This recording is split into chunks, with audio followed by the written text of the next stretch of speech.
Doctor Tabrez Hasan, former JDU leader हैं। Doctor Tabrez, आपका बहुत हम यहाँ पर इस्तकबाल करना चाहेंगे और सबसे पहले आपसे ही समझने की कोशिश करेंगे इस्तीफे की वजह क्या रही। धीरज कुशवाहा जी, आप भी लगातार हमारे साथ मौजूद हैं। वजह अब आप भी सुनिएगा क्योंकि आप ही की पार्टी से ये इस्तीफा दिया गया है। डॉक्टर तबरेज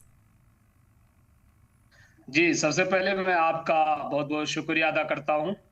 जी। और बताना चाहता हूँ कि आज जो ये हमने इस्तीफा दिया है, सिर्फ एक वक्फ बिल ही कारण नहीं है, इसका बहुत सारे कारण हैं। जी सर। अब जैसे मैंने लेटर पैड में लिखा भी है, रिजिग्नेशन लेटर में, जी जी जी। देखेंगे कि उसमें साफ हमने लिखा है हम्म। कि चाहे धारा 370 हो या 3 तलाक बिल हो या राम मंदिर का फैसला हो या फिर जो है यूएपीए का फैसला हो या फिर अभी वक्फ का फैसला हो, जितने भी बड़े बड़े फैसले इस देश का संसद में लिया गया है मुसलमानों के खिलाफ, उस वक्त पूरी दुनिया की मुसलमानों, इस देश नहीं हम पूरी दुनिया बोल रहे हैं, पूरी दुनिया की मुसलमानों की निगाह अगर किसी पर टिकी हुई थी वो था नीतीश कुमार।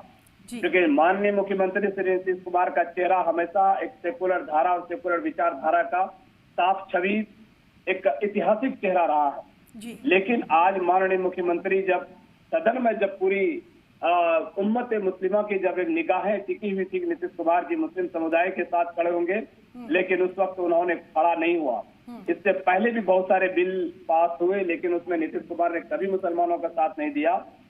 सारे रवैये को देखते हुए तब हम लोगों ने यह फैसला किया हर जगह से कि अब माननीय मुख्यमंत्री श्री नीतीश कुमार जी शायद किसी के बहकावे में, शायद जो ब्राह्मणिकल जो सोच के जो लोग हैं पार्टी में उनके बहकावे में, या यूं कहा जाए कि फिर वो 60 और 70 का दशक जो बिहार में चल रहा था वही फिर दोहराना चाह रहे हैं, जिसकी वजह से मुसलमानों को बिल्कुल दरकिनार किया जा रहा है।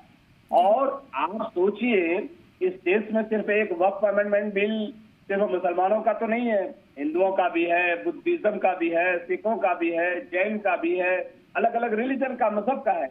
आखिर उन लोगों के खिलाफ आपने क्यों नहीं बिल लाया? अगर आपने बिल भी लाया है तो जब वक्फ अमेंडमेंट बिल आपने लेके आया है तो वक्फ अमेंडमेंट बिल में आपने जो है गैर मुस्लिमों को ला करके आपने भर दिया सारे अधिकारियों को। जब आप दूसरे अधिकारियों को भरेंगे तो जो हिंदू का जो ट्रस्ट है या उनका जो अलग अलग जो उनका इस टाइप का संस्था है उसमें क्यों नहीं आपने मुसलमानों को किया?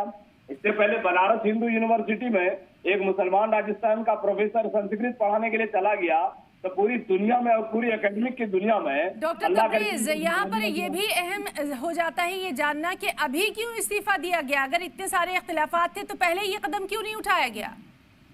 देखिए, असल है क्या कि एक इस देश में 1947 के बाद में ये बहुत बड़ा ऐतिहासिक पॉलिसी रही है मुसलमानों के साथ कि मुसलमान हर पार्टियों के साथ बड़ा वफादारी के साथ रहा है। चाहे वो कांग्रेस के साथ रहे, जो कांग्रेस के साथ जो धारा है वो भी वफादारी के साथ रहा है, जो बीजेपी के साथ जो राजद, बसपा, सपा, जेडीयू जो भी। लेकिन क्या है कि एक मैक्सिमम जो एक अंडरस्टैंडिंग बना करके मुसलमान चल रहा था कि चलो भाई अगर ये नहीं तो वो नहीं तो वो हो रहा था।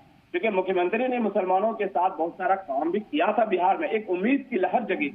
लेकिन इस वक्फ बिल को ला करके सारी उम्मीद पर पानी फेर दिया गया, जिसके वजह से आने वाले समय में विधानसभा चुनाव में मुझे लग रहा है कि शायद कि उनको जो है ना, हम लोग अपनी भाषा में बोलते हैं ना कि दौड़ करने के लिए भी उनको वोट नहीं मिलेगा मुसलमानों का एक।